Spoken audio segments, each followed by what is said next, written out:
আজকের পর্বে আমি নিয়ে এসেছি দারুণ একটা কড়মড়ে আলুর চিপসের রেসিপি। প্রথমে কয়েকটি আলুর খোসা ছাড়িয়ে নেব। তারপর ভালো করে কয়েকবার ধুয়ে নিয়ে জলের মধ্যে প্রায় আধ ঘন্টা মতন ভিজিয়ে রেখে দেব। আধ ঘন্টা পর আবার আলুগুলোকে তুলে নিয়ে গোল গোল করে শেপে কেটে নেব।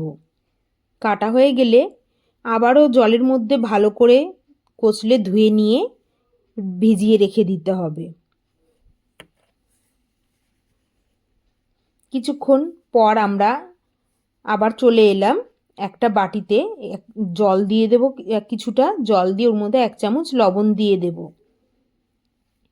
এবার নাড়িয়ে নেব জলটাকে। ওদিকে ভেজানো আলুগুলো আরেকটা পাত্রে জল ঝারিয়ে তুলে নেব। সবগুলো এক এক করে তুলে নেব।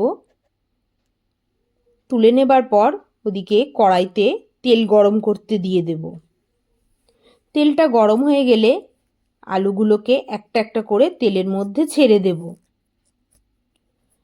3-4 মিনিট মতন এপাশ ওপাশ উল্টে নিয়ে ওর মধ্যে আগে থেকে করে রাখা লবণ জলটা 1 চামচ দিয়ে দেব। লবণ জলটা দেওয়ার পর আরও 2 মিনিট হাই হিটে ভেজে তুলে নেব। তারপর ওর মধ্যে একটু ভেজে তুলে নিয়ে ওর মধ্যে একটু বিট লবণ ছিটিয়ে দেব। আপনারা চাইলে গোলমরিচও দিতে পারেন। ব্যাস, তাহলে রেডি হয়ে যাবে কুড়মুড়ে আলুর চিপস।